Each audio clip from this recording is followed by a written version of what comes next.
Welcome back to the Nemoli Family Stadium on the grounds of the University of Tampa campus.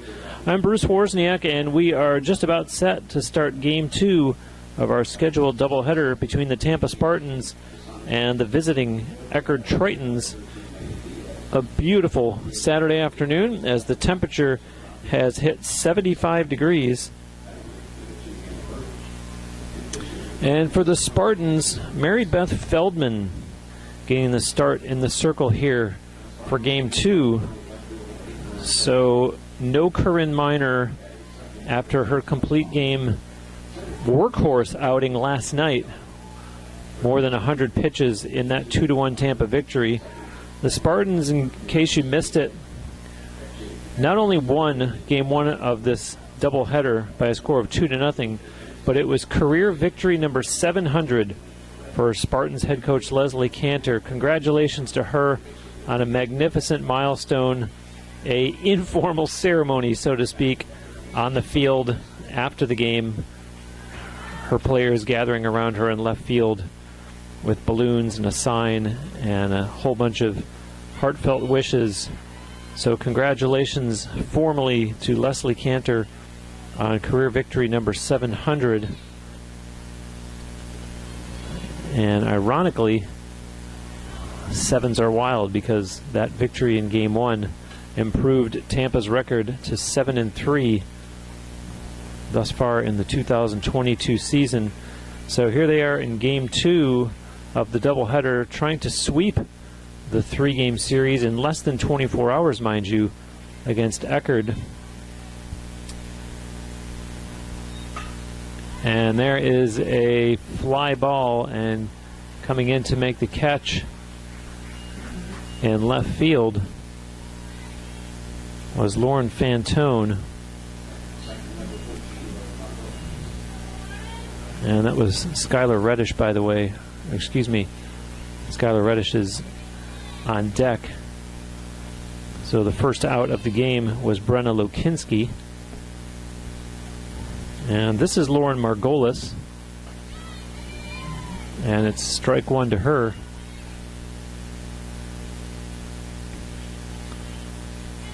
Spartans are going for their 4th consecutive victory here in this game. And as I mentioned at the conclusion of the Game 1 broadcast, they have now won 6 of their last 7 games, putting their opponents on notice. I should mention, the Spartans will remain home, and we will have another doubleheader broadcast coming for you on Thursday. So that will be February 24. North Georgia will be the opponent, and we will get on the air with Game 1 at 4 p.m. As you see the count here to 2-1 on Lauren Margolis. And swing and a miss against Mary Beth Feldman.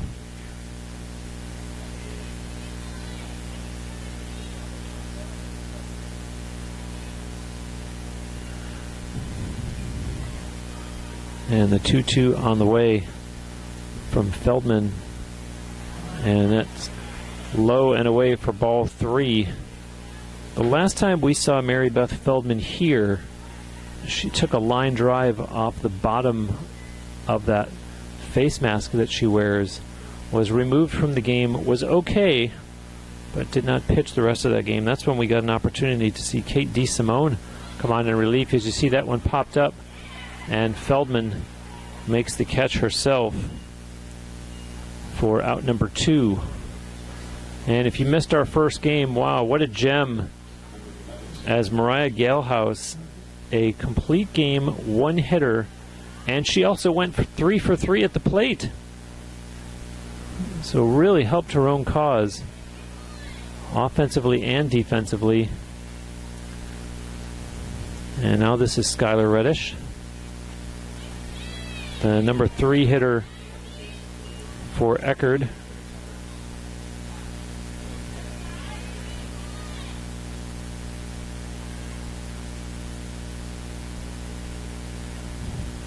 And here comes the 0-1 to Reddish. Swing and a miss, strike 2.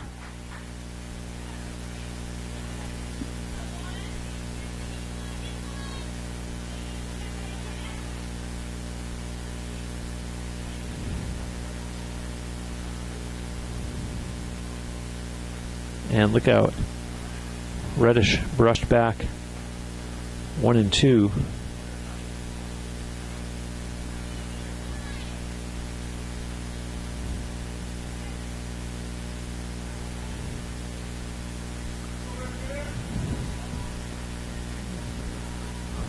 Swing and a miss. Skylar Reddish goes down as the first strikeout victim of the game for Mary Beth Feldman. And so the Tritons go down 1-2-3 in the top of the first here in game 2 of the doubleheader. No runs, no hits, there were no Spartan errors, and no Tritons runners left on base. So we'll go to the bottom of the first, and the Spartans coming to bat.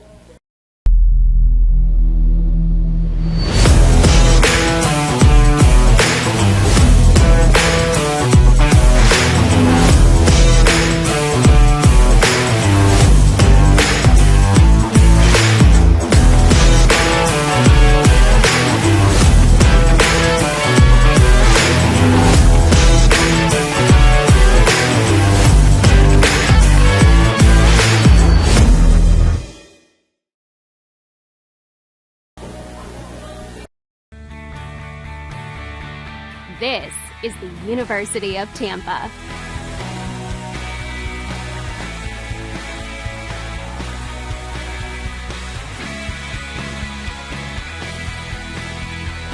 Explore your dreams, discover your talents, get ready to invent, innovate, and be a leader. This is the University of Tampa.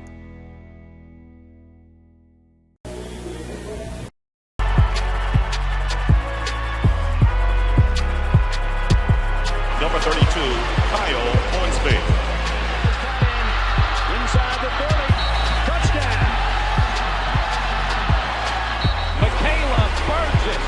An incredible finish by Hall. The NCAA and its member schools offer nearly 500,000 college athletes a path to go pro in something other than sports. Learn more at ncaa.org/opportunity. Spartans hitting in the bottom of the first now as Lauren Fantone leads things off, and against pitcher Kensley Durance.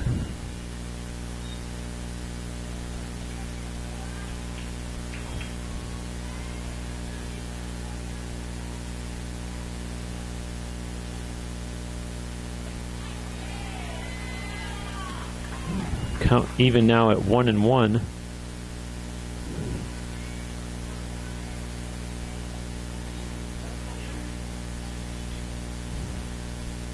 Fantone lines out to the first base player, Lauren Margolis, for the first out. And we'll see Steph Ballmer, followed by Mariah Gelhaus, the 2 and 3 hitters for the Spartans.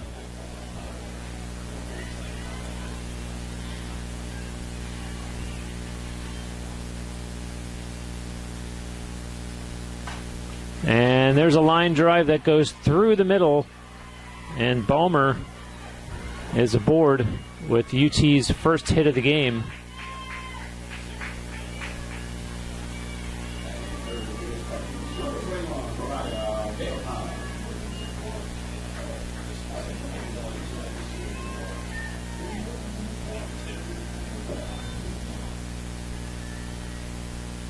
Mariah Gelhaus, who I mentioned was 3 for 3 in game 1 of this doubleheader.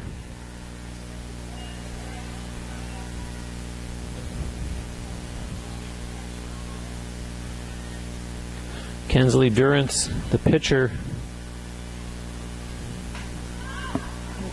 watches that one go foul out of play. She is a freshman from Chiefland, Florida, 5'11".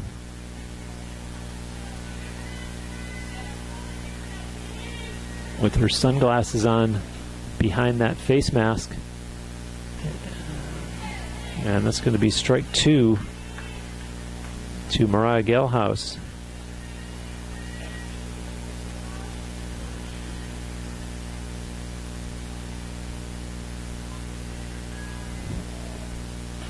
Way up high for ball 2.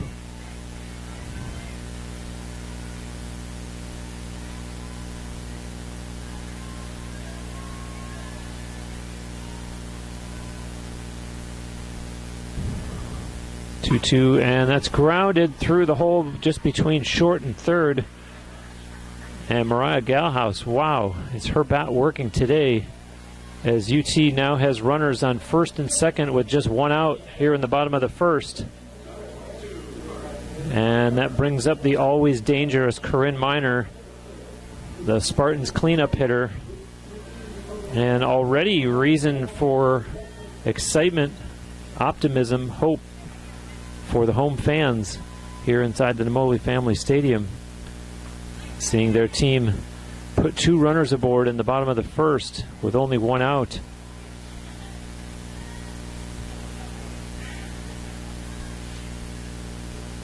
Corinne Miner awaiting the 1-0 from Kenzel Ernst. There it is, and that one's going to get through the hole as well. The Spartans will get a run, and crossing the plate with the game's first run is Stephanie Ballmer.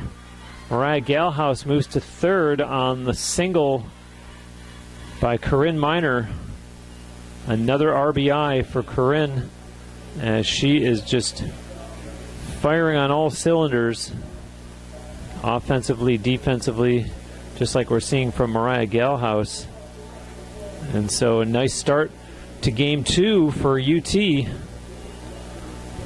Talking with their coach, who, if you missed it, I mentioned at the start of this broadcast, recorded her 700th career victory with that game one 2-0 win by UT here this afternoon. And meanwhile, Katie Profit, the head coach of Eckerd, you see the conference out in the pitching circle. And Eckerd needs to find a way to slow down the Spartans' threat, as the UT club seems to be finding their groove.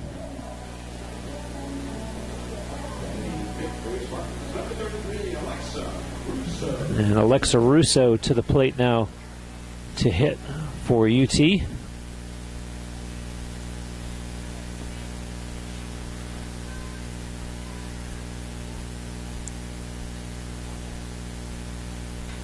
And that one's followed back to the screen by Alexa Russo.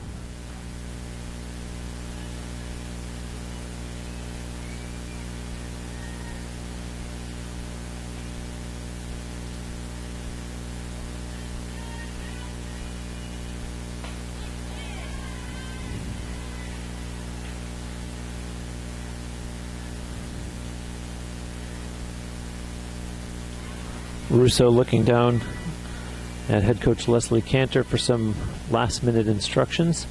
Back in the batter's box. And chops that one. It's going to be picked up and thrown over to first. But the Spartans do convert another run as Mariah Galhouse scores. And it's 2-0 now for the Spartans as Corinne Miner moves up to second base. And that'll bring up the catcher, Lexi Chevalier.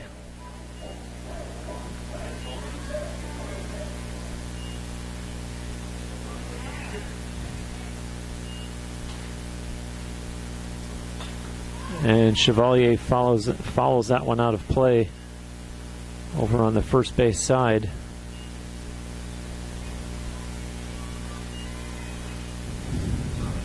Kinsley Durrance in no hurry there in the pitching circle, taking her time and looking in for the signal from Skylar Reddish. And whatever signs she got from Reddish, pitch almost got away, as Lexi Chevalier now has a 1-1 count.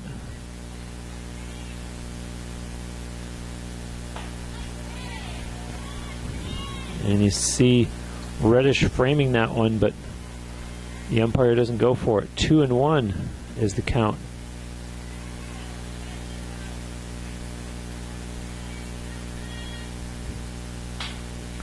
And nice play defensively, and an equally good throw over to first base for the final out of the first inning, but not before the Spartans get 2 runs on 3 hits, no errors, and a runner left on base. So we are through 1 complete, and the Spartans lead it 2-0.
We are back at the Namoli Family Stadium. Spartans with an early 2-0 lead. And 2 seems to be the magic number so far here in this series with Eckerd. A 2-1 win last night, a 2-0 win in Game 1 of today's doubleheader, and currently a 2-0 lead as we're in the 2nd inning. And there's one fouled back to the screen by Kayla Hurley, the designated player, hitting in the number 4 position for Eckerd.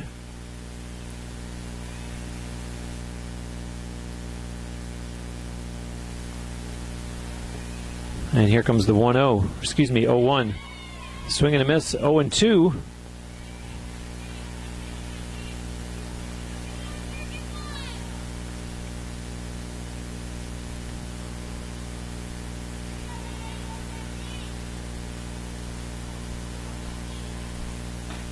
Way upstairs for ball 1.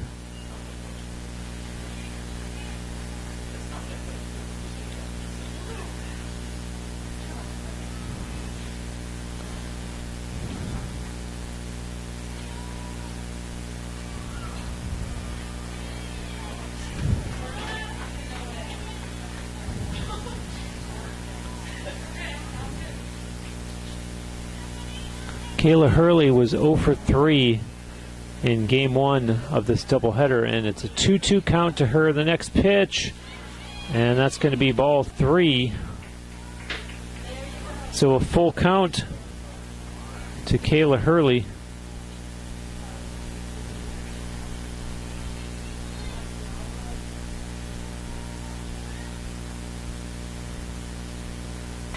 And that one's going to be fouled down the third base line. Pair of 18s here, meaning Feldman the pitcher and Hurley the batter.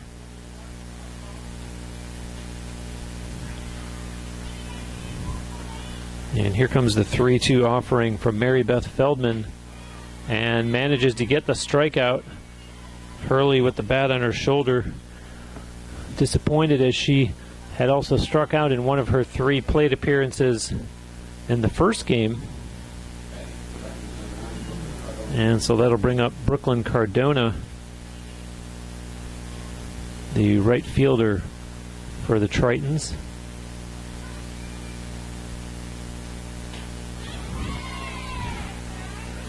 And Feldman manages to catch the corner of the strike zone. 0-1 to Brooklyn Cardona.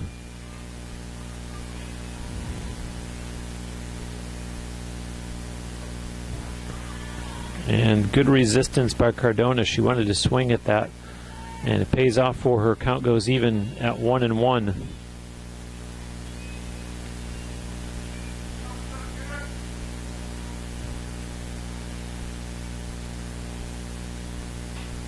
Pops that one up, and fielded routinely. The pop out caught over there at third base by Corinne Miner. So 2 down now for Eckerd in the top of the second. And that'll bring up Janice Casanas.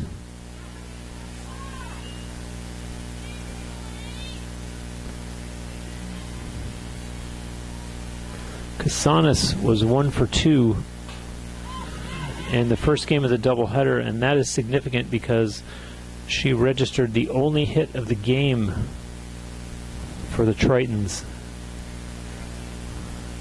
as Mariah Galhouse pitched a complete game one-hitter for the 2-0 victory in Game 1.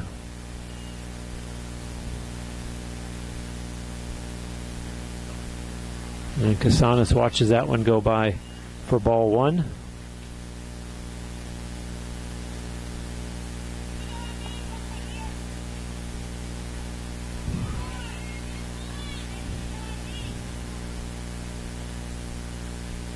Swing and a miss. 1-2 now.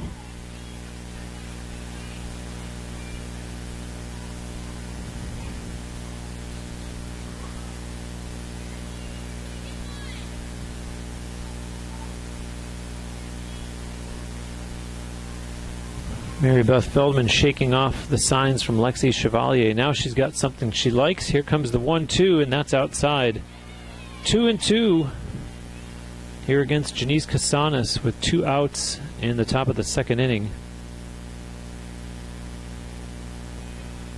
Casanas attended the University of Tennessee Chattanooga and now suiting up for the Tritons, and swings at that one, and it goes foul on the first base side.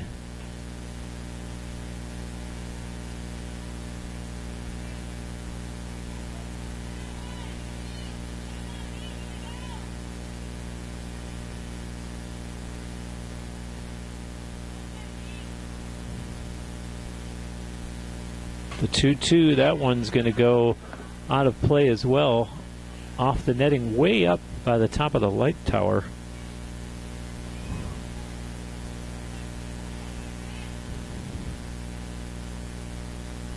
Casanas battling here with Mary Beth Feldman in the top of the second inning. Next pitch is on the way, and manages to get strikeout looking as Casanas goes down as out number 3. And so through 1.5, the Spartans continue to lead it 2-0. I am an NCAA student athlete. And I pledge to be a champion of unity on my team, on my campus, and in my community. I pledge to embrace differences and strive for inclusion and collaboration. I pledge to stand against racism, hate, and discrimination. I pledge to strive for love, care, and forgiveness. I pledge to stand against silence, deceit, and obscurity. I pledge to strive for dialogue, truth, and understanding. I pledge to stand against fear and doubt. I pledge to strive for trust and belief in one another. I pledge to stand against complacency and stagnancy. I pledge to strive for change and growth. I commit to supporting my fellow student athletes in all circumstances that impact them. I commit to both choosing unity personally and encouraging it for all. I pledge these things because we are stronger together. United as one.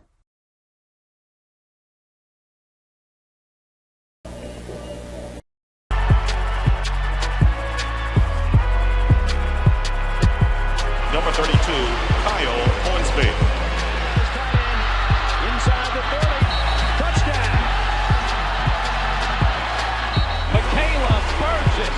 An incredible finish by Hall. The NCAA and its member schools offer nearly 500,000 college athletes a path to go pro in something other than sports. Learn more at ncaa.org/opportunity.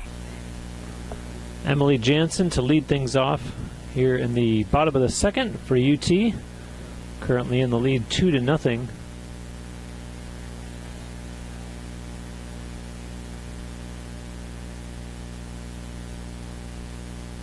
First pitch to her bounces.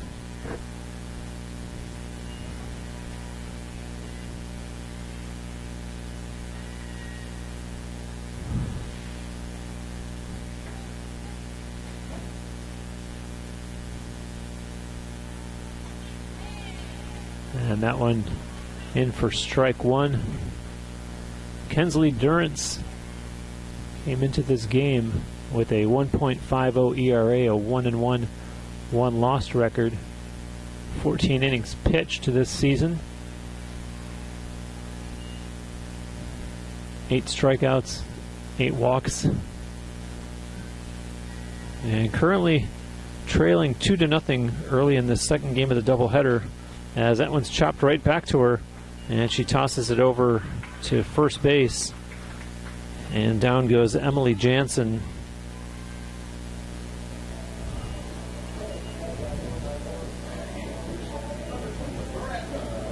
And that'll bring up the designated player, Miranda Perez.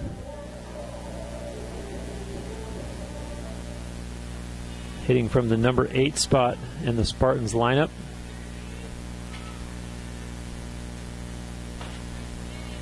Miranda Perez, a freshman from just up I-75 in Wesley Chapel.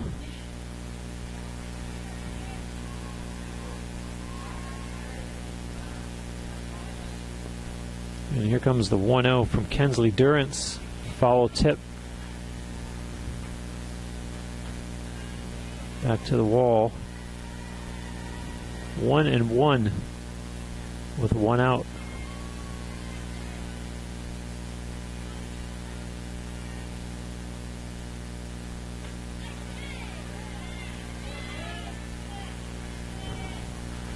Two and 1 here against Perez.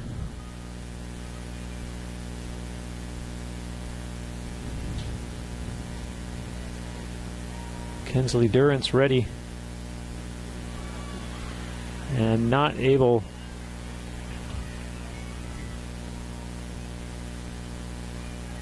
to find the strike zone there.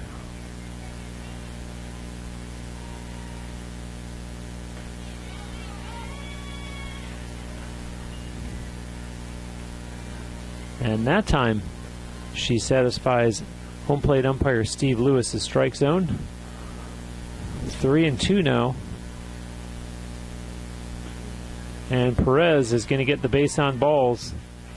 So she trots down to first. And with just 1 out,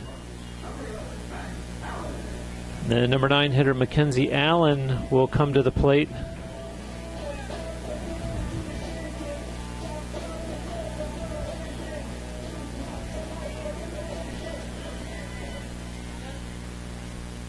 We saw Mackenzie Allen ever so briefly in the first game of this doubleheader as a pinch runner. And she was thrown out almost as fast as she got into the game. And so she sees action as a batter here in the second game of the doubleheader. And lays down a bunt that goes foul. Mackenzie Allen is playing right field in this game.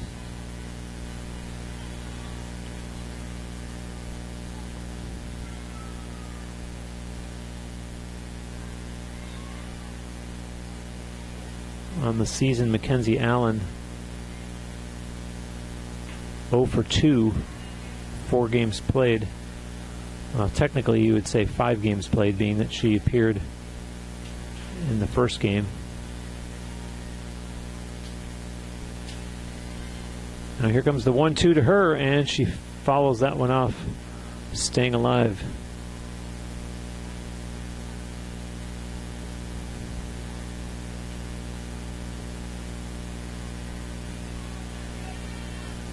Kensley Durrance, 5 foot 11 inches, and she looks every bit of it out there in the circle. And here's her 1-2, swing and a miss, and she will strike out Mackenzie Allen for out number 2 here in the second inning. And Allen, a couple words there for Lauren Fantone as the Spartans leadoff hitter makes her way to the batter's box. Fantone lined out to first base in the first inning to lead off the game, as it's strike 1 here to her in the second.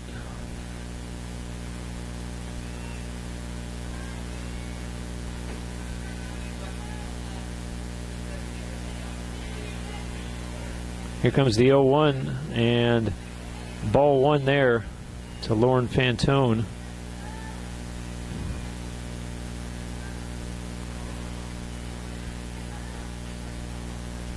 Fantone was 1 for 3 and scored a run in the first game. And here comes the 1-1 to her as she watches that one for ball two.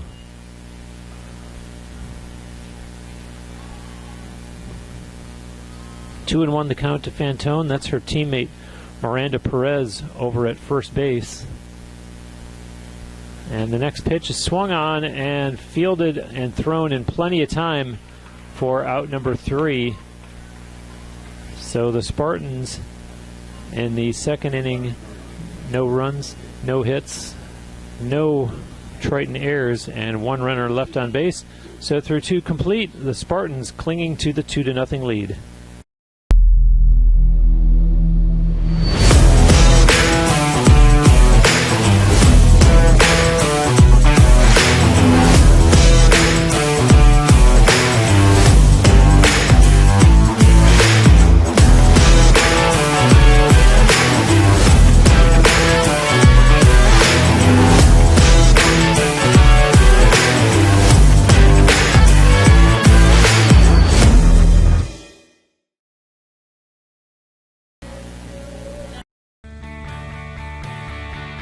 This is the University of Tampa.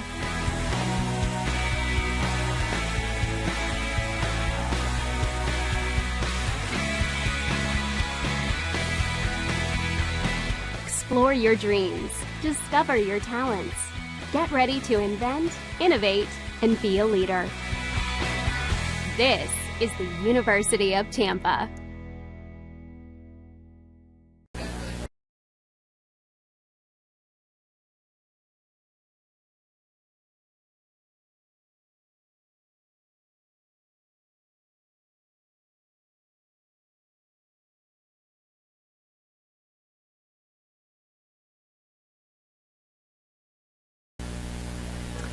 Back live here, ready to start the top of the 3rd inning.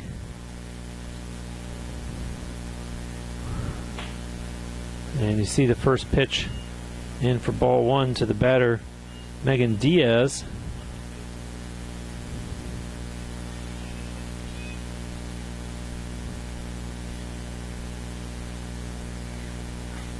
Fouled back to the screen, count even at 1-1. Megan Diaz was 0 for 2 in the first game. Diaz, the left fielder.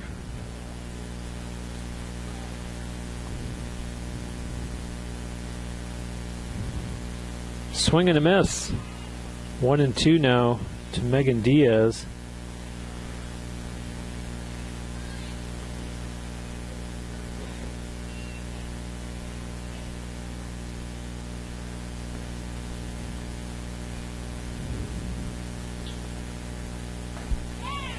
And that'll be a strikeout as down goes Diaz.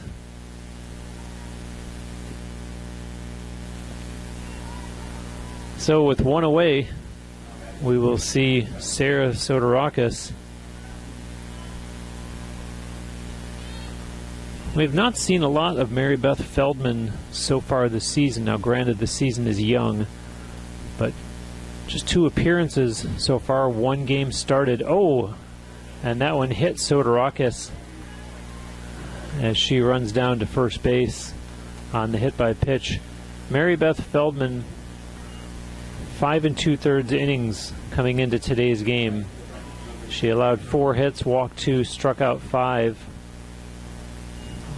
Although, most importantly, a 0.00 earned run average. And here she is pitching against Hannah Burge.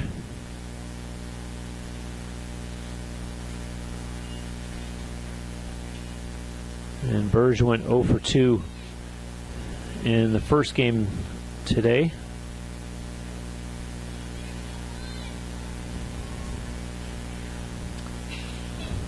Burge is the number 9 hitter,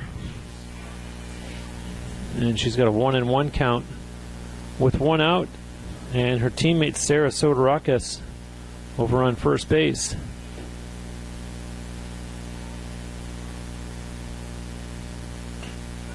And well hit to short, over to second for 1 out, and they don't get the double play, but they do get the lead runner. So Sodorakis is out at second, and Burge now aboard at first base. And that'll bring up Brenna Lokinski, the leadoff hitter, who's 0 for 1. She flew out to left field to start off the game. Swings and misses on the first pitch here in the top of the third.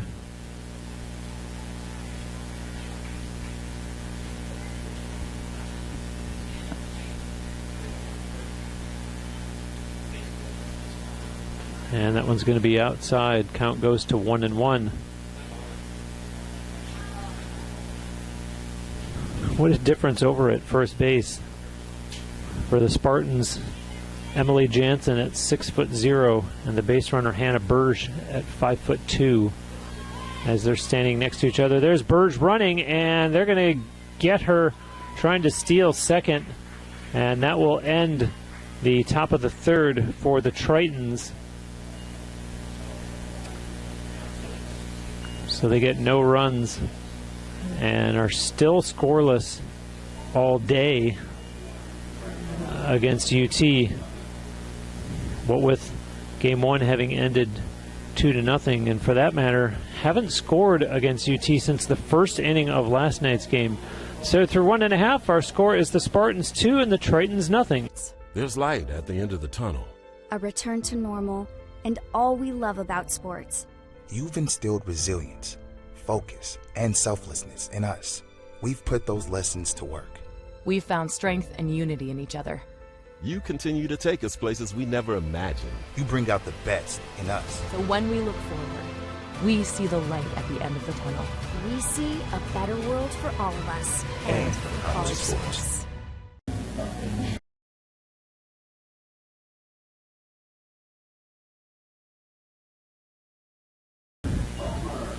Spartans ready here in the bottom of the third as Steph Ballmer in the batter's box.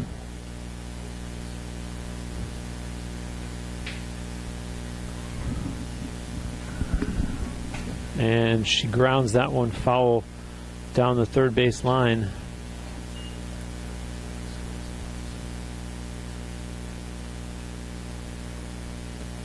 Ballmer was 0 for 3 in game one. The Spartan shortstop.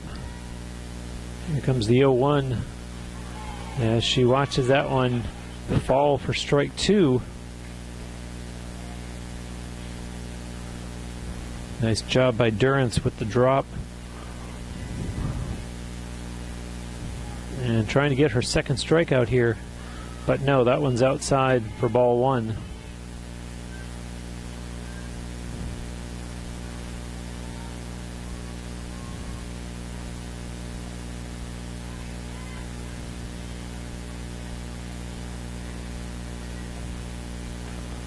Follows that one back to the screen.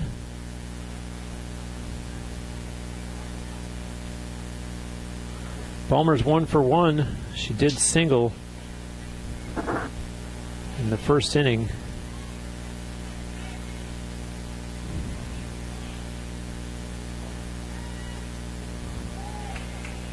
And the count goes even at 2-2.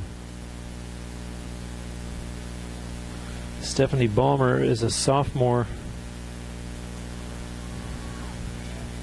and trying to kickstart the Spartans offense here in the bottom of the third, and does she do it? There's a ball that's picked up and fired over just in time as they get her down at first base for out number 1.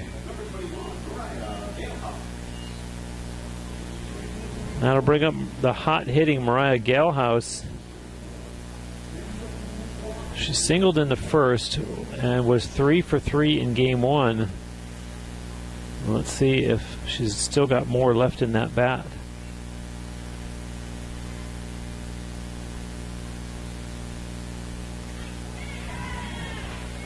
Watches that one for strike one.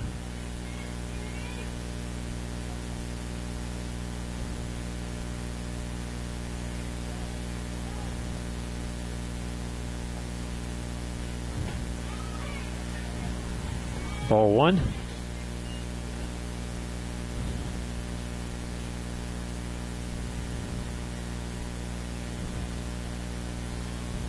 The field is still primarily covered in sunshine, and that one's going to be bobbled by the shortstop. And so Galhouse reaches base yet again, although we'll see if they'll score that one an error or if it's just too hot to handle. And just like that, it does go up as an error. That'll bring up Corinne Miner. I was saying a beautiful Saturday afternoon here, 75 degrees. There's just a little shade from the tree that's atop the third base side of the field, and so the area around third base and including third base has some shade. Otherwise, lots of sun out there. Very, very little breeze. I'm looking at the palm trees all behind the outfield fence. Very little movement there. And here comes the 0-1 to Corinne Miner, and there goes Galhouse, and she's going to be safe as the throw was offline. What a performance by Mariah Galhouse, a complete game one hitter in game one for the 2-0 victory, where she goes 3 for 3 at the plate. And now in game two,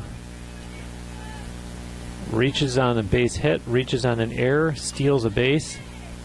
Only one out here in the bottom of the third. She's on second. And the always dangerous Corinne Miner in the batter's box.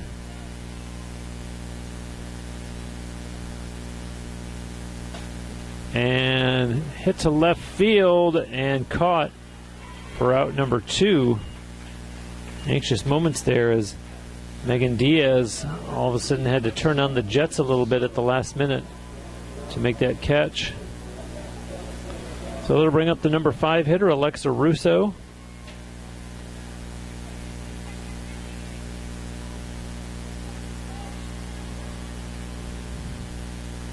She drove in a run back in the first inning and puts her bat on the ball. And is she going to drive in another one? Yes. Safe at home is Mariah Galhouse. Great base running by her.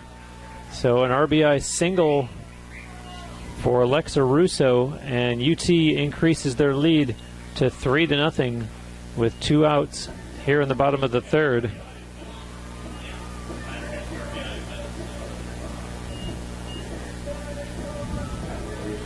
And that'll bring up Lexi Chevalier.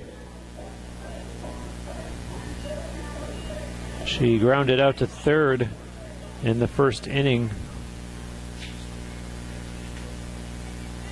Chevalier was 2 for 3 in game one, and that first pitch goes foul.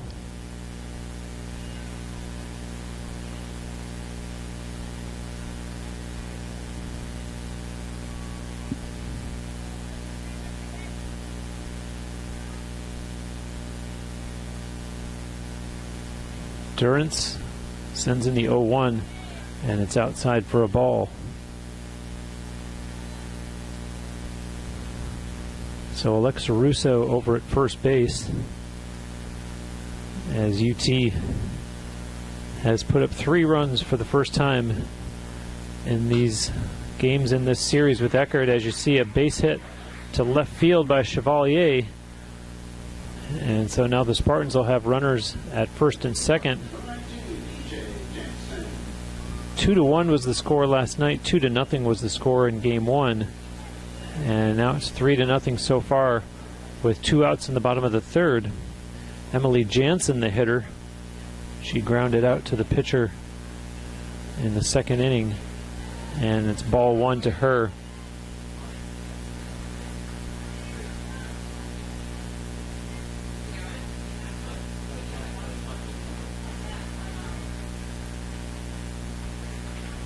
Now Durrance is ready. And that's outside for ball 2.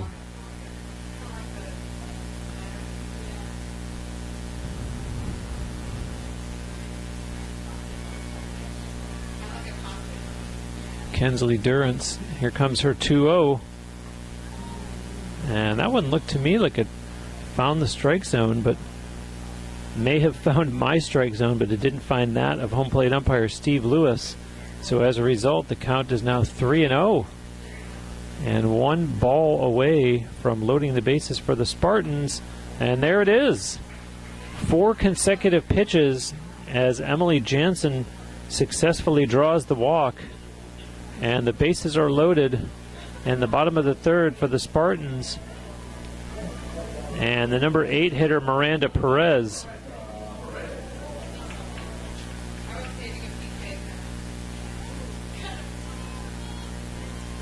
Now, Perez drew a walk in the second inning. And there's another ball. Kensley Durrance needing to find the strike zone, although be careful what you wish for. One good pitch and Miranda Perez could really do some damage here for UT. And now she finally gets back into the strike column, 1-1. The runners for UT, Jansen at first, Chevalier at second, Russo at third. And here comes the 1-1 to Perez. And that's a strike as well. So Kensley Durrance, a bit of a sigh of relief. Trying to retire Perez to end the inning. And swing and a miss, she does. A strikeout. The second of the game for Durrance, as the Spartans leave the bases loaded. So we are through 3 complete, and the score is Tampa 3, Eckerd nothing. We'll be back.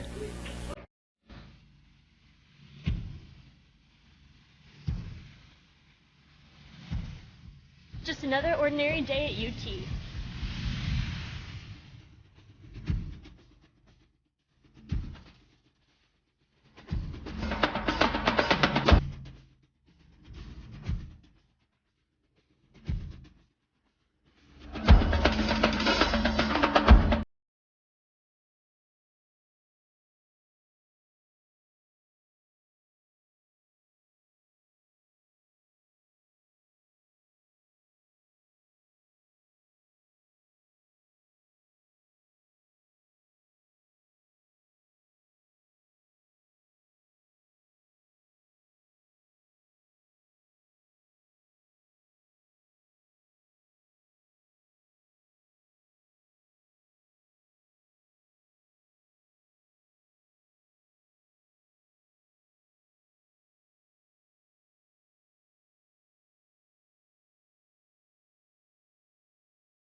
Back with you here on TampaSpartans.tv. I'm watching Mary Beth Feldman, the Spartans pitcher, who had thrown down her face mask during her warm-up pitches and surprised me as though it looked as though it was out of frustration. I don't know if it was with it or with something else or if I misread it, but she has put it back on here to start the top of the fourth, and her first pitch is strike one against the batter, Brenna Lokinski. Lokinski 0 for 1. She flew out to left field back in the first inning, and now here comes the 0-1 to her, and sends that one to center field, and caught by Mariah Galhouse for the out.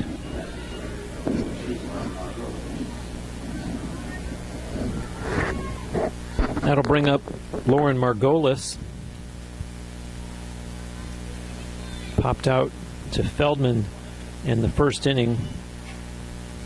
This is the top of the order for Eckerd this half inning, by the way, as Margolis is the number 2 hitter.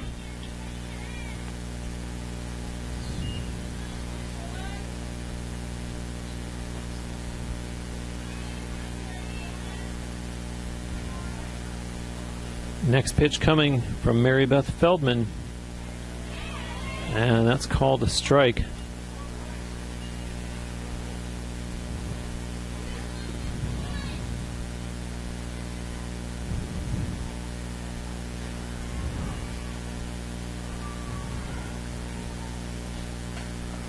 And that one's popped out of play.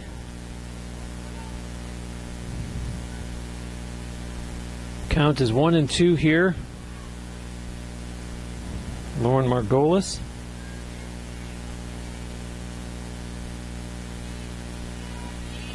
Second time through the Eckerd College batting order. Feldman winds, delivers outside, ball 2.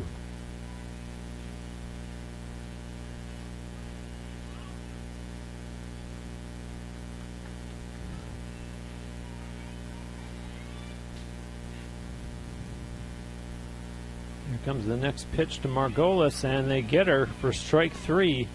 So that is the 5th strikeout of the game for Mary Beth Feldman.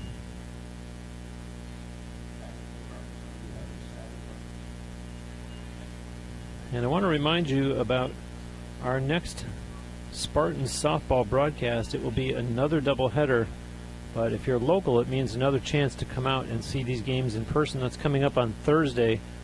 As you see the pitch there to Skylar Reddish for ball 1. Thursday, which is the 24th, we will begin our broadcast with game 1 of a doubleheader against North Georgia at 4 p.m. So be with us either on TampaSpartans.tv or come on out to the Namoli Family Stadium,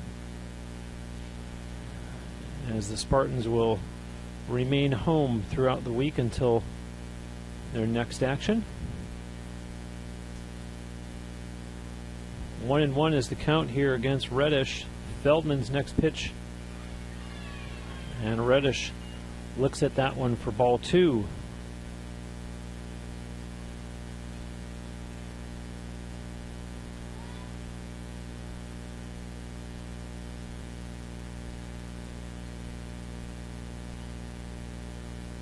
Two-one, swing and a miss. Skylar Reddish trying to keep the Tritons alive here in the top of the 4th.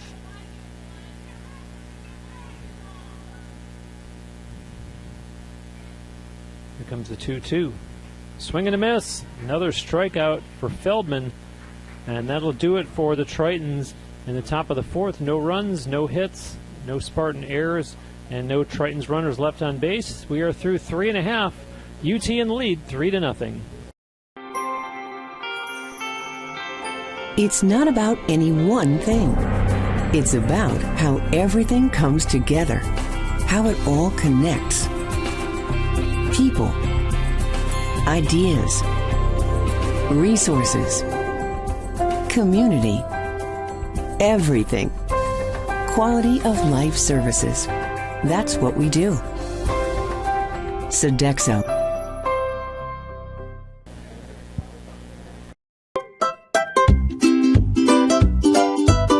What do you get when you take your favorite food and stuff it inside a pocket of homemade dough?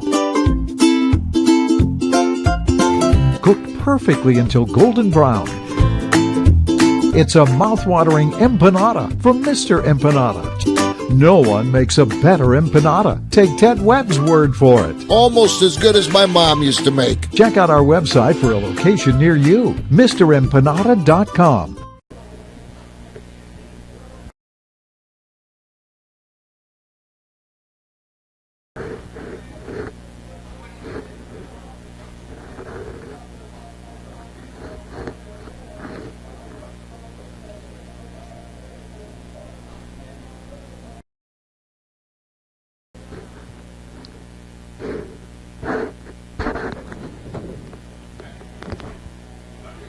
All set to go for the bottom of the 4th inning.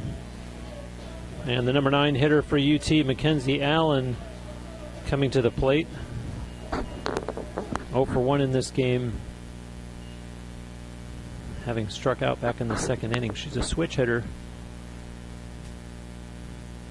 And strike 1 against her on Kensley Durance's first pitch of this 4th inning.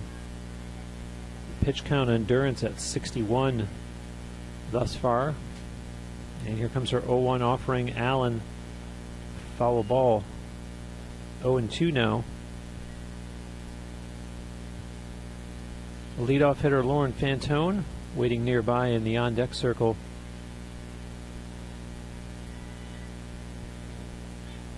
And that's going to be a strikeout. The third of the game for pitcher Kensley Durrance, and the second of the game for Mackenzie Allen. So Lauren Fantone, who's 0 for 2, coming into the batter's box to face Kensley Durrance.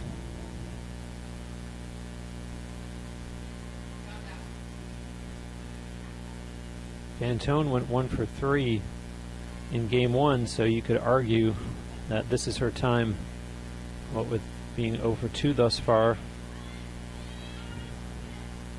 Lined out to first in the first inning. Grounded out to the shortstop in the second. Batting here in the bottom of the fourth, her team up 3-0. Here's the 1-0. And that's going to be strike one to Fantone.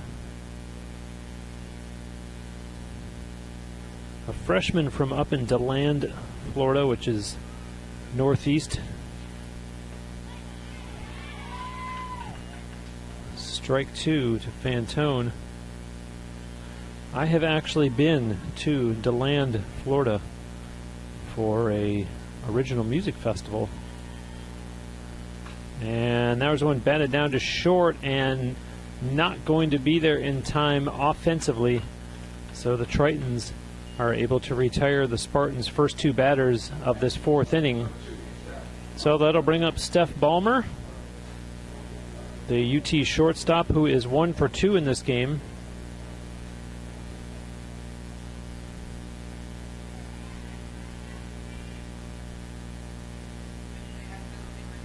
And the first pitch to her this inning is way outside for ball one. 2 outs. We're in the bottom of the fourth. This is game 2 of a scheduled doubleheader. The Eckerd Tritons from just across the bridge in St. Pete, and that one's going to be fair. And let's see what Ballmer can get from this one. Takes the big turn and heads for second. It's bobbled, and that's going to help her be safe at second base, as unfortunately, if you're a Tritons fan, Sarah Sotorakis not able to handle the relay, and so Steph Ballmer reaches second base, and her coach Leslie Cantor checking on her, and Steph Ballmer is fine. She goes and takes her place at second base, and you don't want that with Mariah Galhouse coming to the plate. Galhouse 3 for 3 in game 1, led off this game with a single and then reached on an error in the third. This has absolutely been her day in more ways than one. 1-0 to Galhouse, who has her teammate Stephanie Ballmer at second, 2 away, and that's going to be strike one. Mariah steps out of the batter's box, looks down to her coach at third base. And the 5'8" freshman back in the batter's box. Here's the 1-1 to her. She swings and misses. And Mariah frustrated with herself on that one. And for pitcher Kensley Durrance, she's got to be thinking, the luck has to run out eventually on Mariah Galhouse. Let's see if I can be the source of that. And does induce a fly ball that's caught there for out number 3 by Brooklyn Cardona. So the Spartans are retired in the bottom of the fourth. And so through 4 complete, UT holds the lead 3-0. We'll be back on TampaSpartans.tv.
Eckerd ready to bat here in the top of the 5th.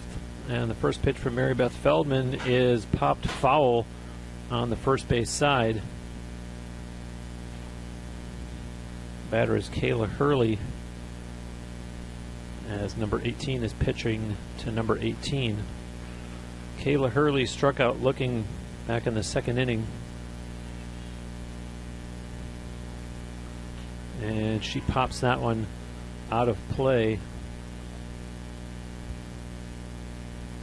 Alexei Chevalier catching that one, albeit off the screen. So the count goes to 0-2.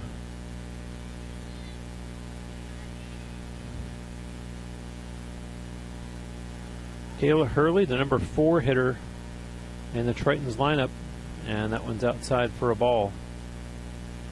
1-2 is the count.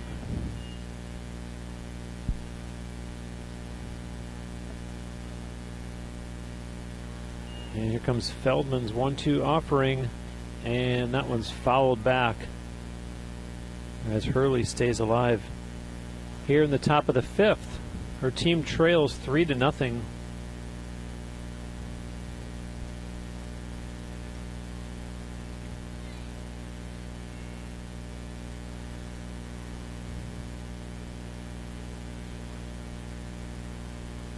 Next pitch is fouled back to the screen.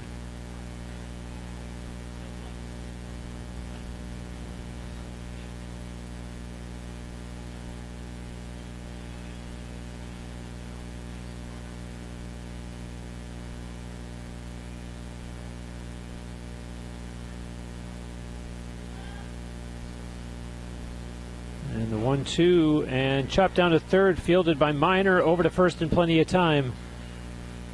And they retire Kayla Hurley.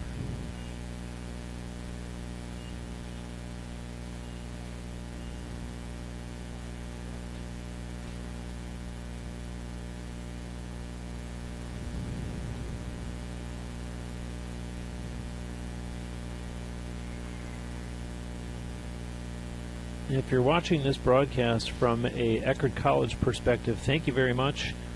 And your team's next game will be on Wednesday, a doubleheader back at home against the same North Georgia team that will then come here the next day to play a doubleheader against UT. 5 o'clock for Eckerd in Game 1 Wednesday against North Georgia. 4 o'clock for UT in Game 1 against North Georgia on Thursday. Meanwhile, we are getting a lineup change here as Hannah Gordon comes in to pinch hit.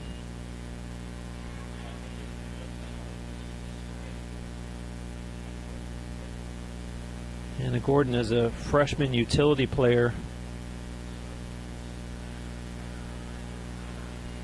and she is ahead 2-0 in the count.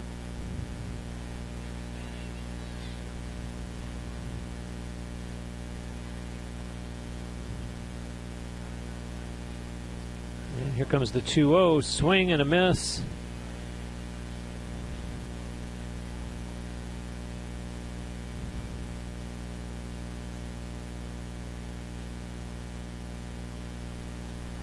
Hannah Gordon, her first action of the season. And swing and a miss. 2-2 now, as Mary Beth Feldman has battled back in this at bat against the pinch hitter Hannah Gordon.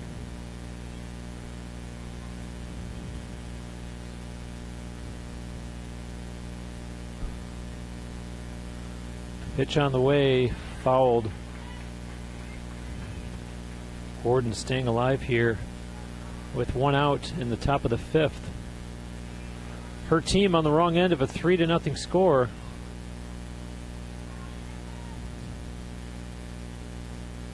She hails from Charlestown, Maryland, and here comes the 2-2 to her, and it's caught by Emily Jansen for out number 2.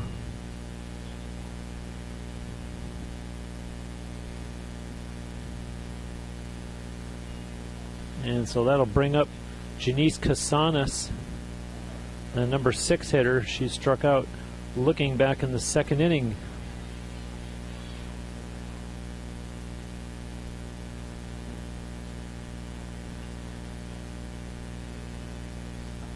Swings and misses on the first pitch from Feldman.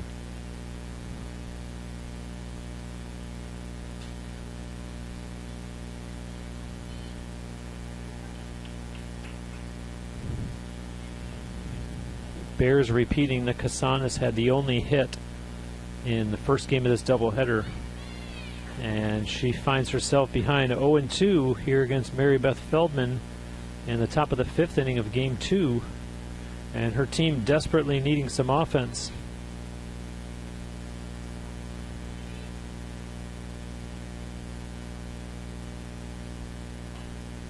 And that one's fouled out of play just over the Eckerd dugout. As you heard it bouncing off of the top of their dugout. Feldman wants a different softball that the umpire happily provides. Catcher Chevalier relays it out to the circle. And now Feldman steps in, ready to deliver the 0-2. Up high, ball 1.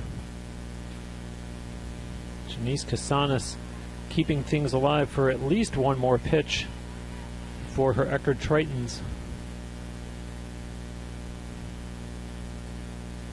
Mary Beth Feldman winds, delivers the 1-2, and that's going to be ball 2. Good patience by Janice Casanas.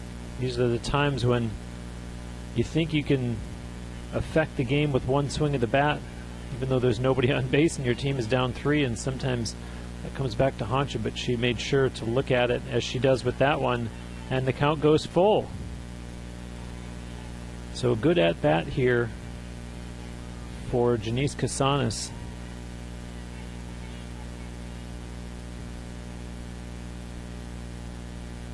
And let's see what Mary Beth Feldman has in her arsenal.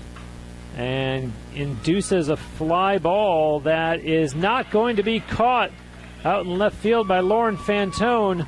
And to second base goes Janice Casanas. And that breaks up the no-hit bid that Mary Beth Feldman had going. It takes until 2 out in the top of the 5th before Eckerd finally gets their first hit of this game. Keep in mind they only had 1 hit in Game 1. And as I mentioned, it was Casanas who had it that time as well. This time she comes through with a double. And it looks like Eckerd head coach Katie Profit making another change, talking to the umpire, as we're going to see Addison Langston come in to hit in the number 7 position.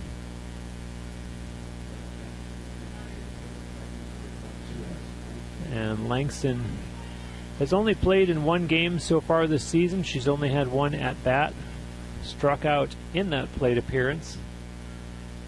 And throwing a little bit of a different look at the Spartans here in the top of the 5th of this game, as they have a runner in scoring position while trailing 3-0. And Mary Beth Feldman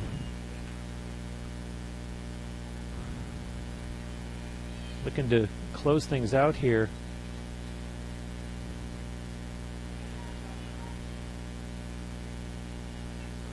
Next pitch to Addison Langston. She swings and misses.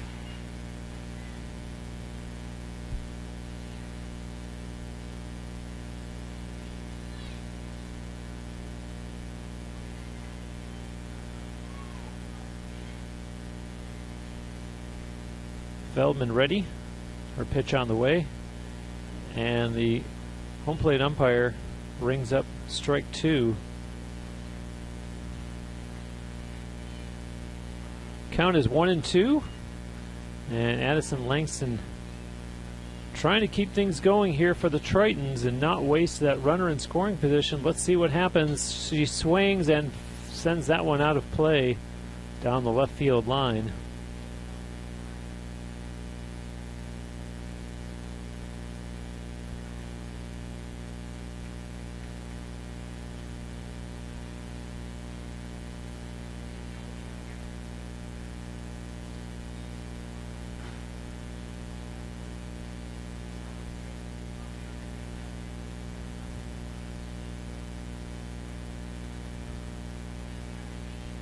2 outs. We're in the top of the 5th. Spartans in the lead 3-0, but Eckerd trying to crawl back into this one. And Langston sends that one into left field, and they will get runners at the corners with 2 outs. So all of a sudden, the tying run comes to the plate.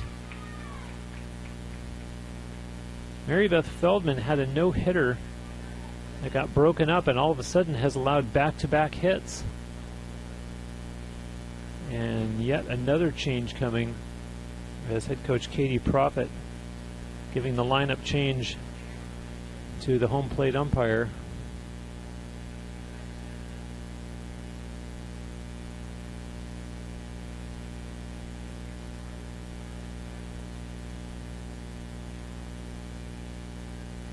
And so home plate umpire Steve Lewis has the change.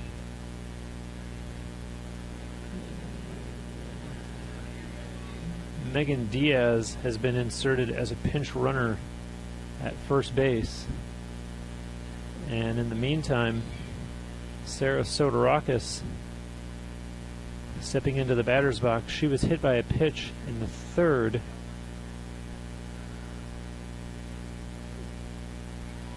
So if you were wondering prior to these 2 hits, it was not a perfect game because there was that runner on base by way of the hit by pitch in that inning. But here in the top of the 5th, Eckerd trying to mount a threat with the runners on the corners. 2 outs, however, and the 0-1 on the way to Soterakis is up high for ball 1. And let's see what Sarah has up her sleeve, in her bat, somewhere on her person, if her Eckerd Tritons are going to stay alive here. 1-1, and she looks at it for ball 2.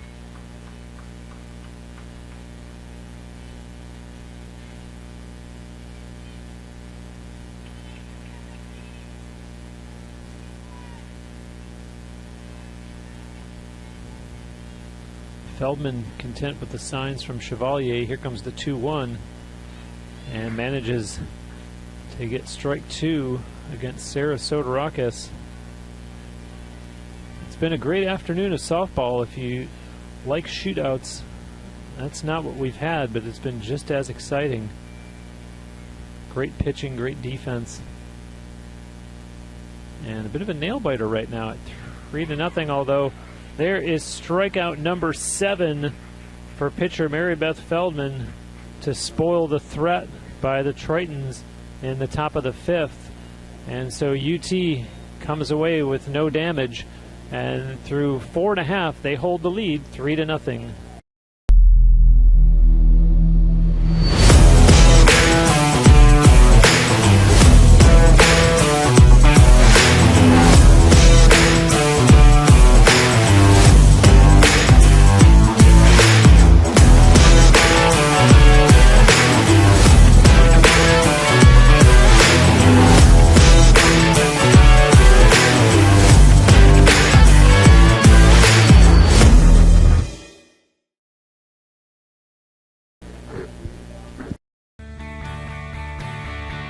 This is the University of Tampa.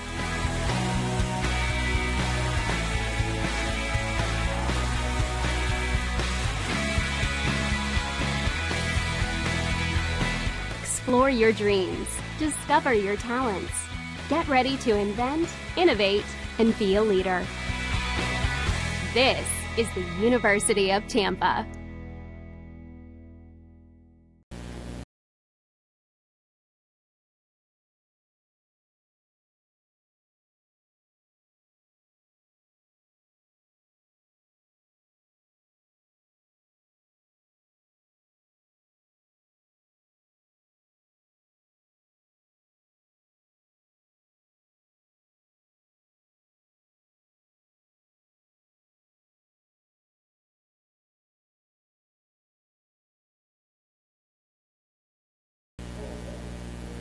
Corinne Miner to lead things off here for the Spartans in the bottom of the 5th inning. UT in the lead, 3-0. And Corinne Miner 1 for 2 in this game so far. And sends that one just foul down the third base line. Beyond the bag and beyond the glove of Janice Casanas, playing over there at third.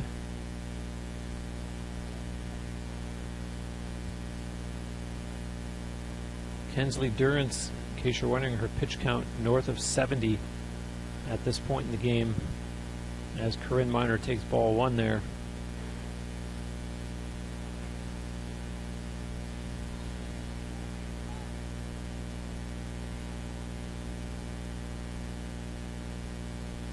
That one's way outside for ball 2.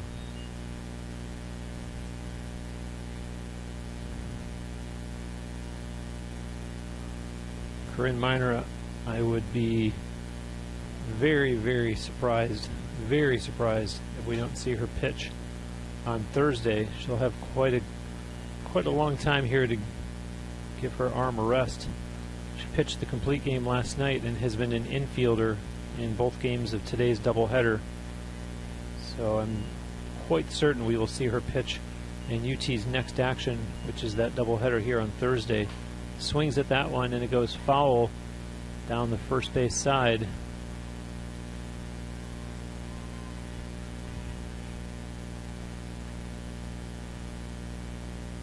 Two and 2 the count to number 22. And Miner watches that one go outside for ball 3.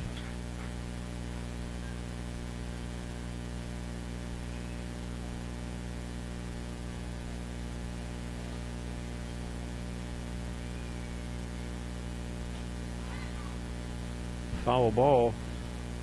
Miner working this at bat against Kensley Durrance.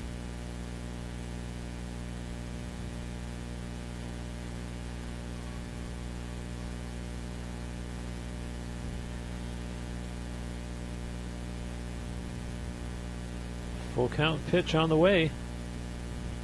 In the dirt for ball 4. And there goes Miner down to first base. And that'll bring up the number 5 hitter, Alexa Russo. Russo is 1 for 2 in this game. And gets to go to work with a teammate already on base. Showing bunt, drops it down nicely, but it's fielded just as nicely by the Tritons to retire Russo, but she moves up Corinne Miner to second base. So following the sacrifice bunt, Russo heads back to the dugout, and that brings up Lexi Chevalier.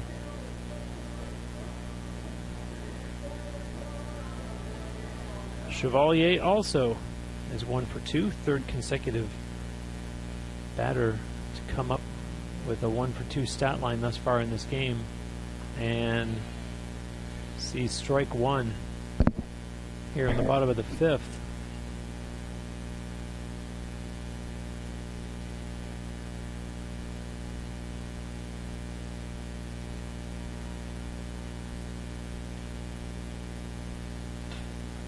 And that one is going to be foul. Sarah Sotorak is not happy. Made a valiant effort to get over there to try to catch it. Unsuccessful and pounding her fist into the turf. And so Lexi Chevalier stays alive, although behind in the count now 0-2. And that one's way outside. And Corinne Miner, a little bit of a jump. Saw the ball mishandled behind the plate temporarily by Skylar Reddish. Miner was about to break for third and smartly thought otherwise. So she holds her place on second as we get ready for the 1-2 here to Lexi Chevalier. And she fouls that one back.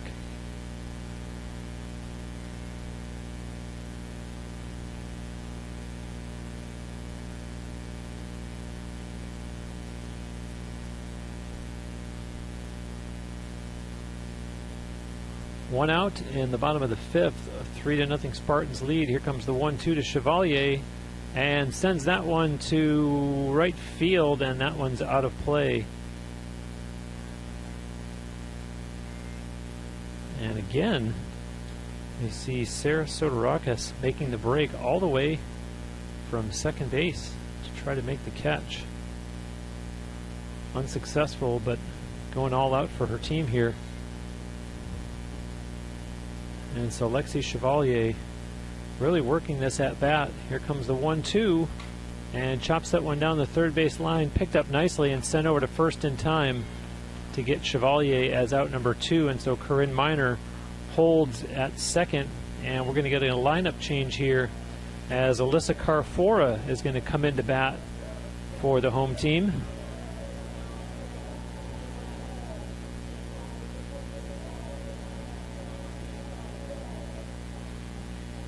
And Carfora has played in 3 games this season, although she's had just 4 at-bats. Does have 1 hit, so she's hitting .250 on the season. Sophomore from Middletown, New Jersey. And Alyssa stepping in here to bat against Kensley Durrance.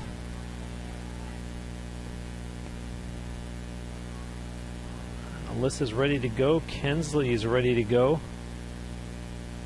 And here we go with 2 away in the bottom of the 5th and a runner on second for the Spartans. And that's ball 1. Alyssa Carfora, 5'8".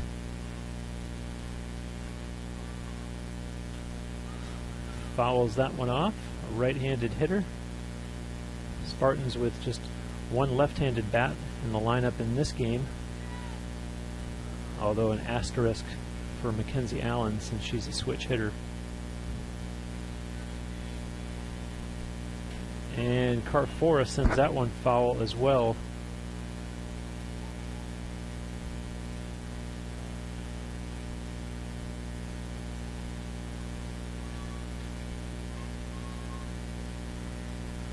Battling here with 2 outs in the bottom of the 5th. And Carfora watches that one nicely as it was low and away for ball 2. Here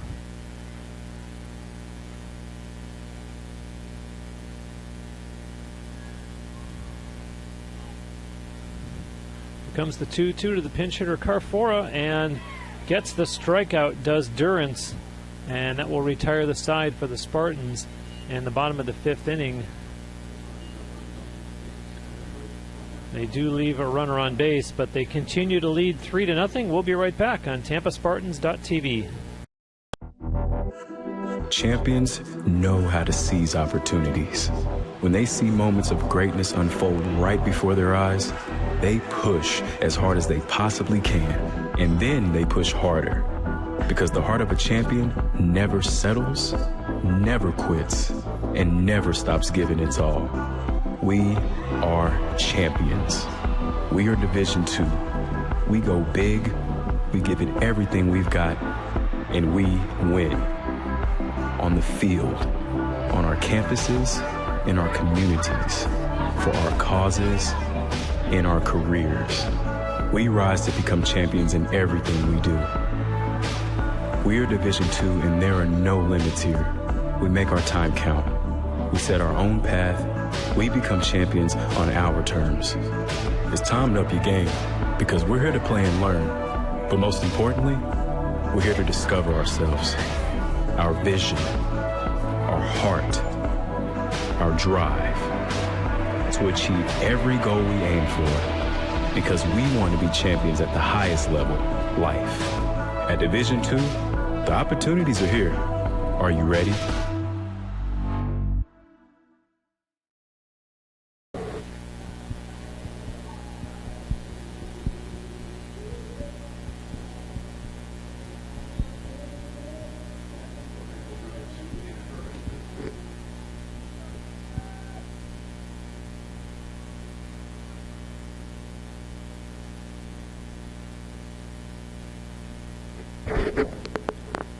Burge leading things off here for Eckerd in the top of the 6th, as time is becoming a factor.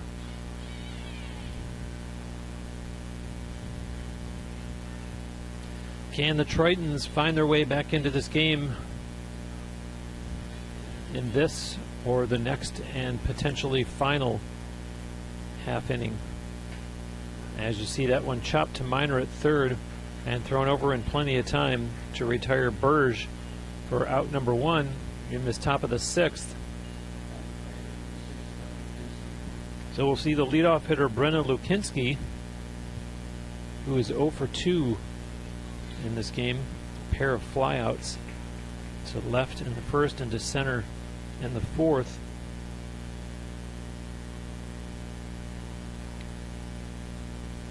Mary Beth Feldman, her pitch count is at 80. As you see, strike 1 there to Lukinski.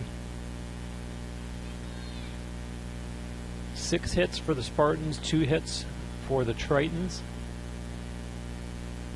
Feldman's 0-1 on the way. Count goes even at 1-1.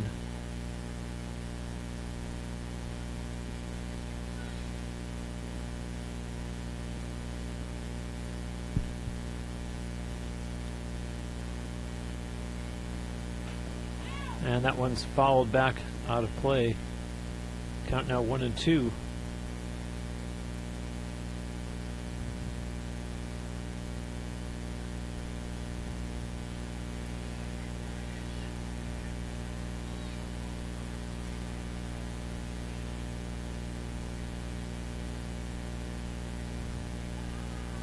Way up high for ball 2.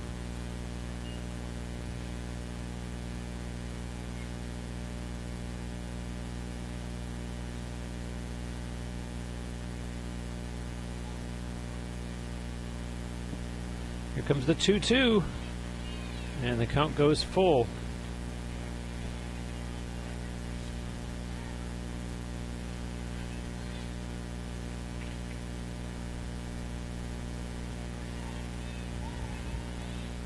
The 3-2 pitch on the way from Mary Beth Feldman, and long foul ball down the left field line.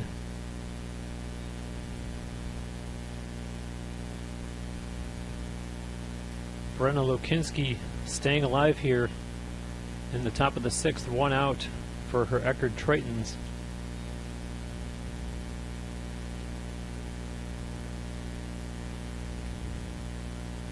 And Feldman walks her.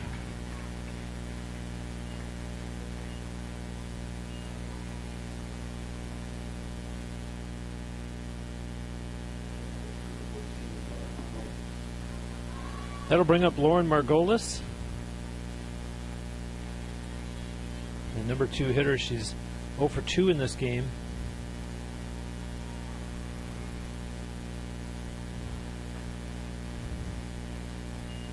Strike 1, although she's got to be feeling a little optimistic, having a teammate down at first base.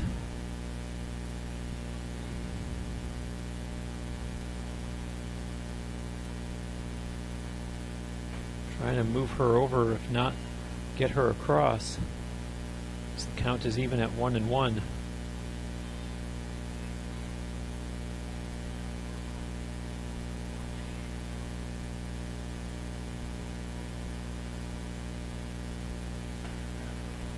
Pops that one up. Called for and caught by Alexa Russo for out number 2.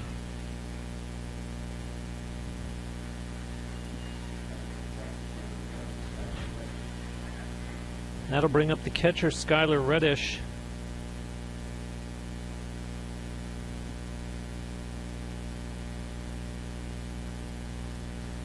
Reddish has struck out in both of her at-bats in this game, 1st inning and 4th inning.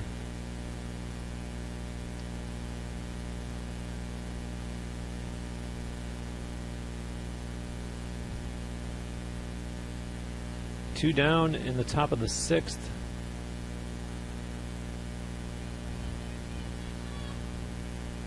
Tritons desperate to find some offense here. Let's see if Skylar Reddish can deliver it. And it looked like Lukinski was about to be off to the races down at first base.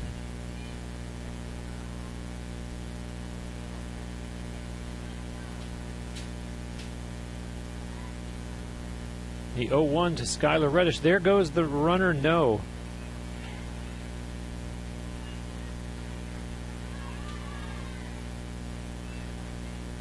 And keep your eye on Brenda Lukinski standing on first base for Eckerd.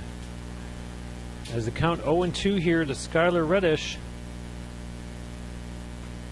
And up high for ball one.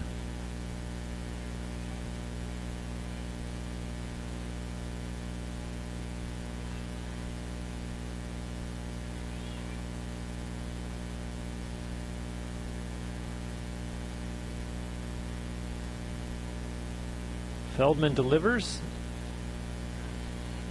and that is strikeout number 8 for Mary Beth Feldman to retire the Tritons in the top of the 6th. No runs, no hits, no Spartan errors, and 1 runner left on base through 5.5. UT in the lead 3-0. We'll be right back on TampaSpartans.tv.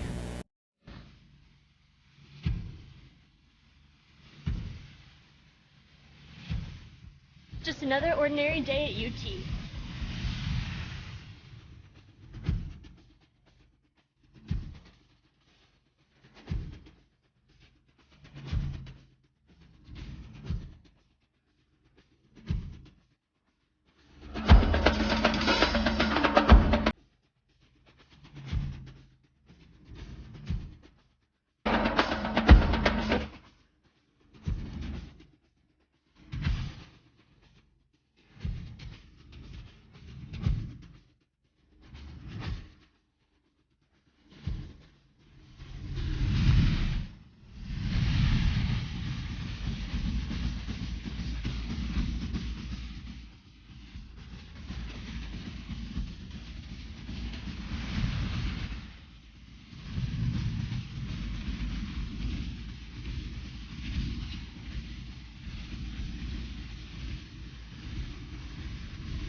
Miranda Perez to lead things off in the bottom of the 6th for UT.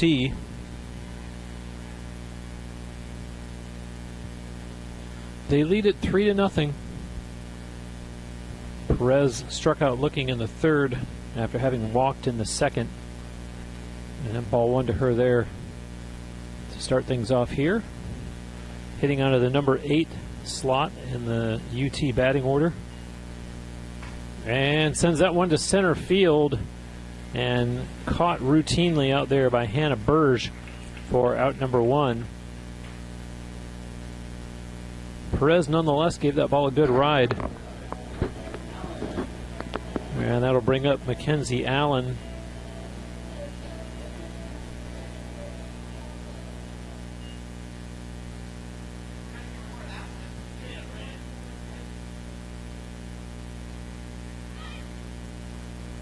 That one rolls foul.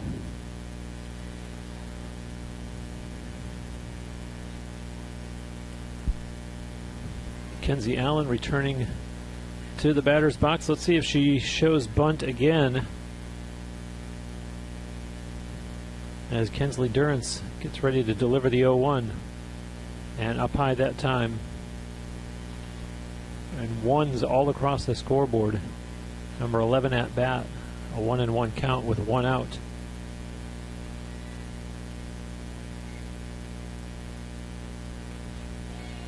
Allen watches that one go outside for ball 2.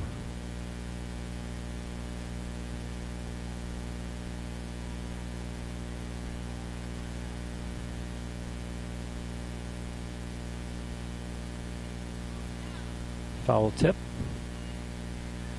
2-2 against Mackenzie Allen.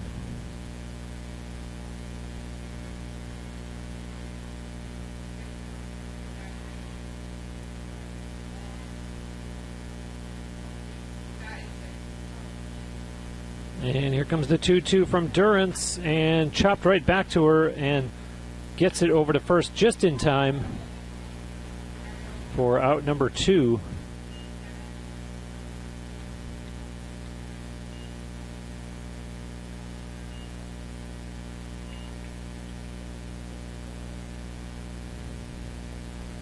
And it looks like we might get a lineup change here as head coach Leslie Cantor out talking to the home plate umpire.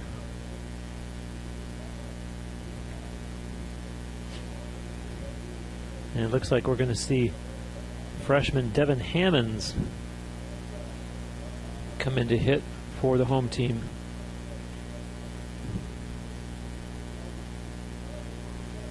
So a different look from the Spartans lineup for Eckerd pitcher Kensley Durrance.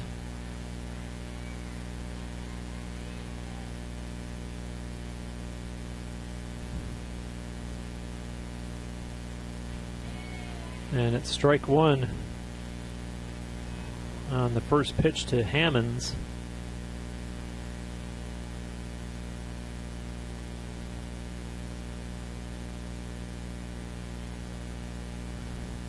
Devin Hammonds has appeared in 2 games so far this season for the Spartans. 1 for 2.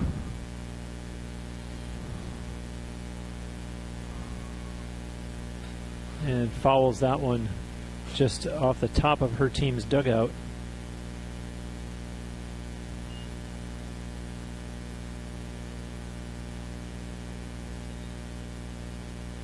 And Kensley Durrance has now exceeded 100 in the pitch count. And Hammonds working this at bat, count at 2-2 with 2 outs. UT trying to get their 4th victory in a row as Hammonds chops that one down to second and does beat it out. A great effort by Devin Hammonds, an infield single. And so UT stays alive here in the bottom of the 6th with 2 outs, and we just might get another change in the lineup as head coach Leslie Cantor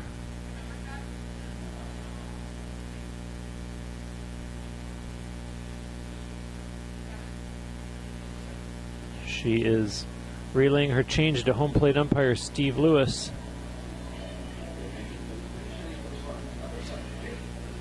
And so we're going to see Kate DeSimone batting for UT now.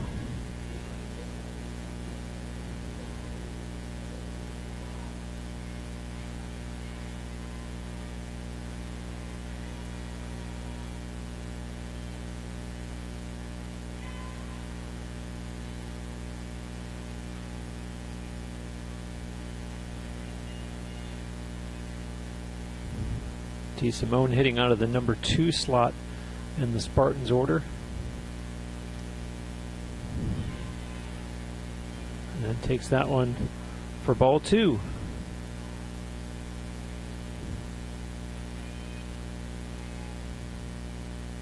DeSimone has played in 2 games this season and is 4 for 8 at the plate.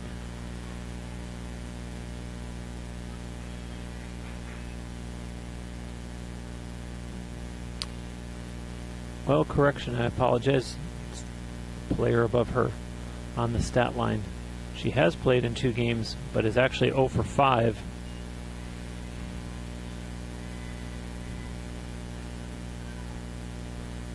Right now, though, ahead in the count, 3-1.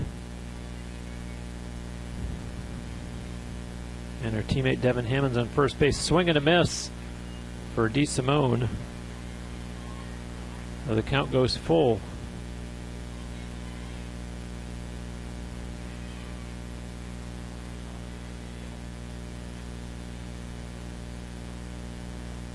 And that's going to be ball 4.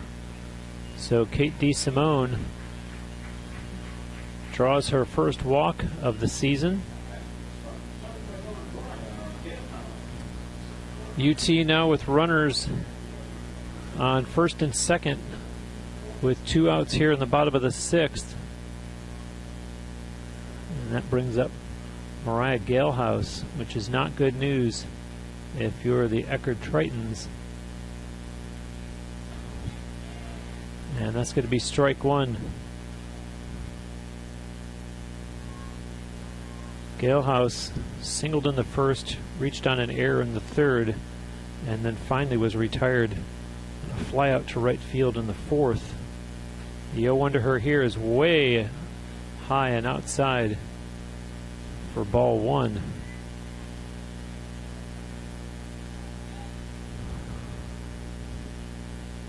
Count is 1-1. There's 2 outs. Runners on first and second. Durrance. And that one's going to get away, and the runners will advance. So UT with 2 runners in scoring position now.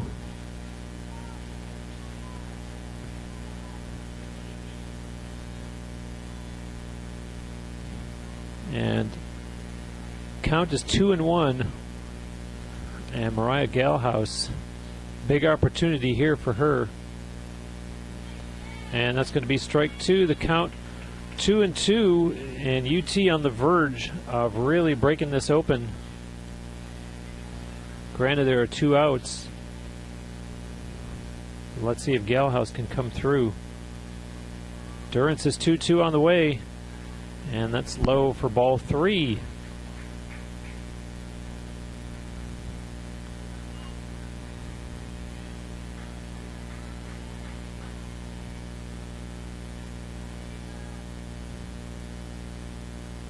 Comes the 3-2. That's going to be skied to center field, and under it for the catch is Hannah Burge for out number 3.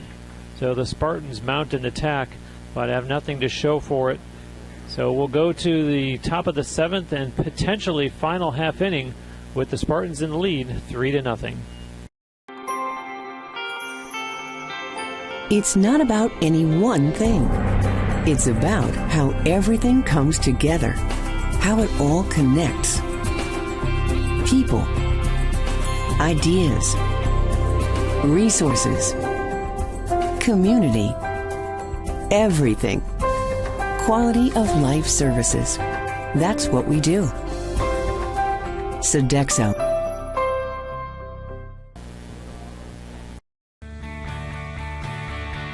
This is the University of Tampa.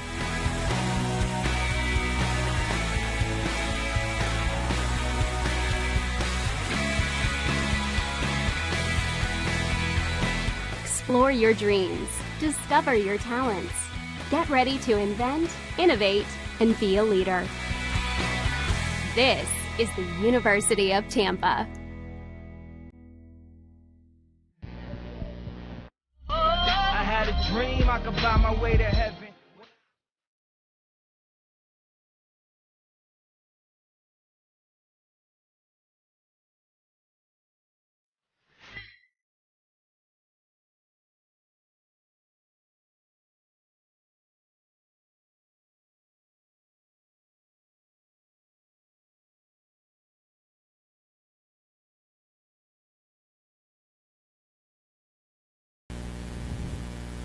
Back here to start the top of the 7th, and we have a change in the Eckerd lineup as Riley Anthony is going to see her first action of the season.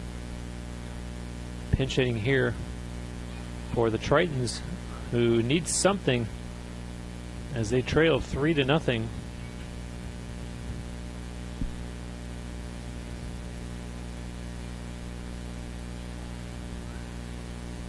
And here comes the 0-1 to Anthony. Swings and misses. She's behind 0-2. The freshman from Redlands, California, finding herself here in an unenviable position against the red-hot Mary Beth Feldman. Count goes to 1-2. Riley Anthony hitting out of the number 4 slot in the Tritons batting order. And here comes the 1-2 from Mary Beth Feldman.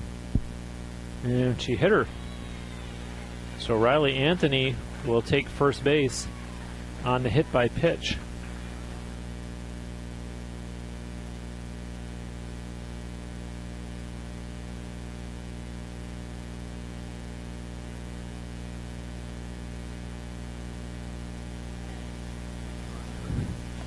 And we're going to get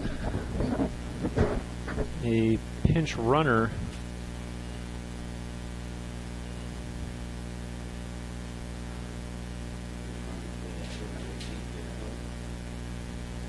And it looks like it's Kayla Hurley, I believe.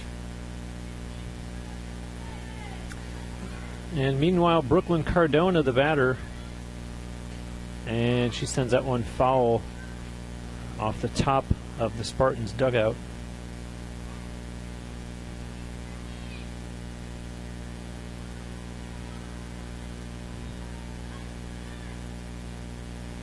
Cardona popped out to third base in the second inning. And that one's up high, and the runner will advance to second base. Kayla Hurley.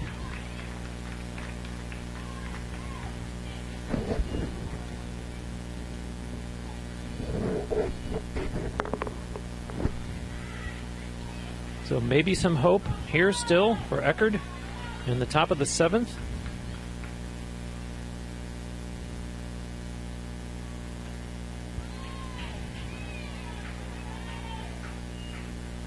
Two and one now to Brooklyn Cardona,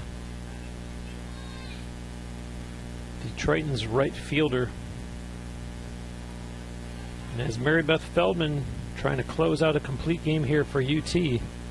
Her team leading 3-0 in the top of the seventh, and she gets strike number 2 there.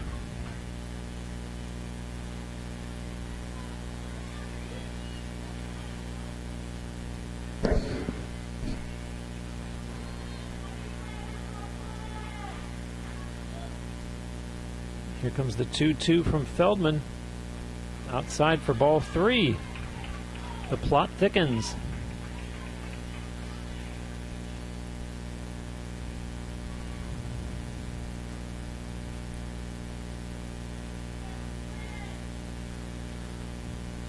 Let's see who wins the battle here. The 3-2 pitch swung on, fouled back. Cardona staying alive.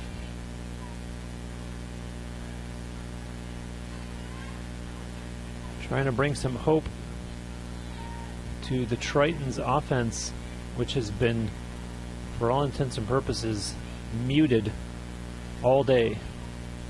Game 2 of a doubleheader that the Spartans started with a 2-0 victory. There's a base hit that gets through the gap between short and third. And the runner, Kayla Hurley, does have to hold at second. But Eckerd all of a sudden finds themselves with the tying run at the plate and no outs here in the top of the seventh.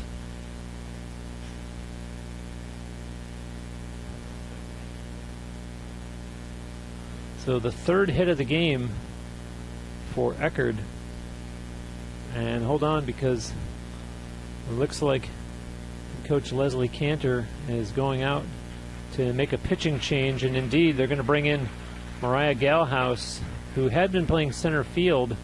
They're going to ask her to close out this top of the seventh, to hopefully close out this top of the seventh if you're a Spartans fan.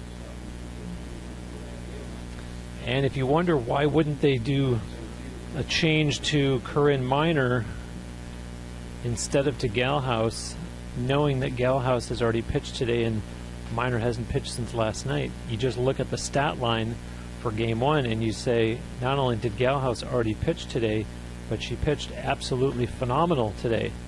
So ride the hot arm instead of Minor that hasn't pitched since last night, and I know that's less than 24 hours ago, but Galhouse was absolutely lights out in game 1.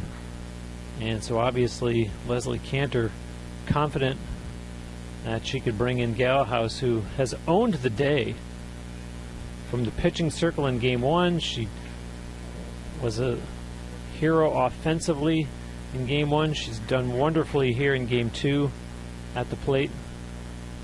And as much as this should be Leslie Cantor's day, what with having notched career victory number 700 with that Game 1 win, I think she's going to have to share the spotlight with Mariah Galhouse, especially if coming on in relief she can nail down this victory for her Spartans teammates.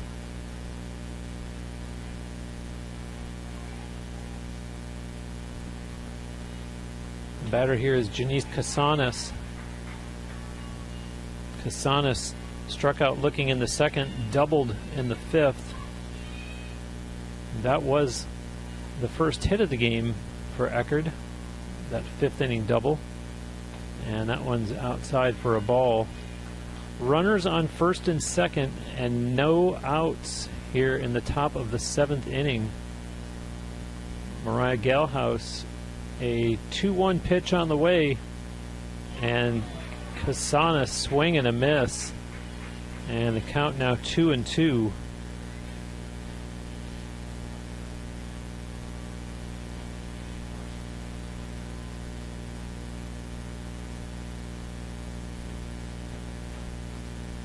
Here comes the 2-2, and not able to find the strike zone, so the count goes full.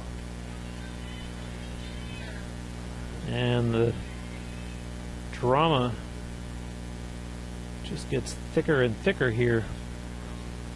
Full count, runners on first and second, swing and a miss. Janice Casanas goes down as out number one, courtesy of Mariah Galhouse.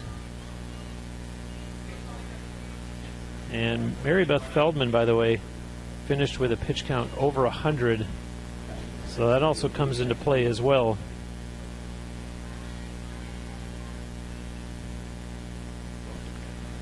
So now we have Megan Diaz up to bat. And Diaz watches that first one up high for ball one. Diaz struck out in the third.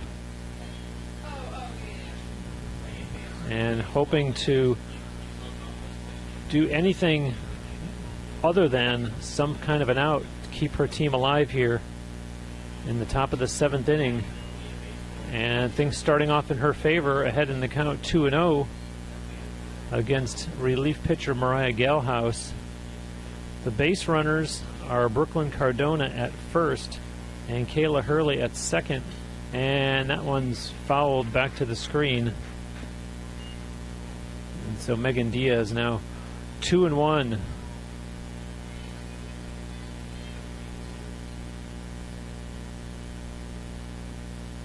And some nail biting in the dugouts and in the stands, I'm sure. Ball three from Galhouse against Diaz. And things are starting to get quite interesting.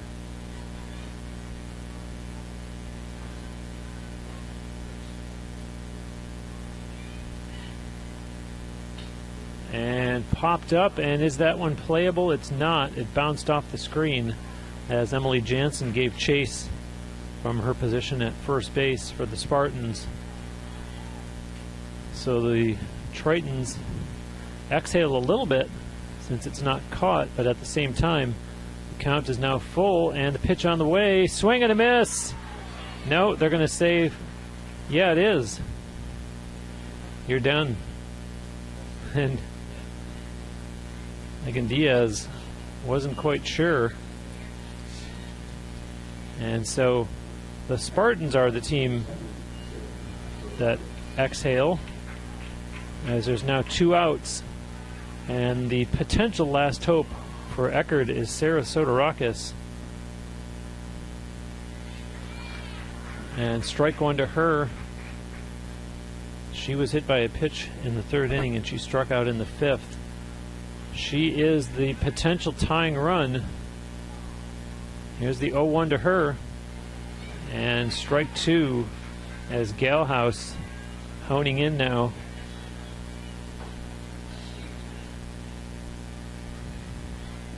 One strike away from closing this out. And let's see if this is it.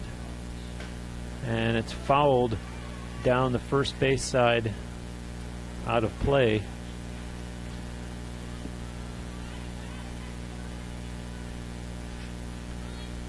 And Alexi Chevalier giving the signs to pitcher Galehouse. The pitch on the way. Swing and a miss. The game is over. And Mariah Galehouse comes in and closes things out as the Spartans win it 3-0.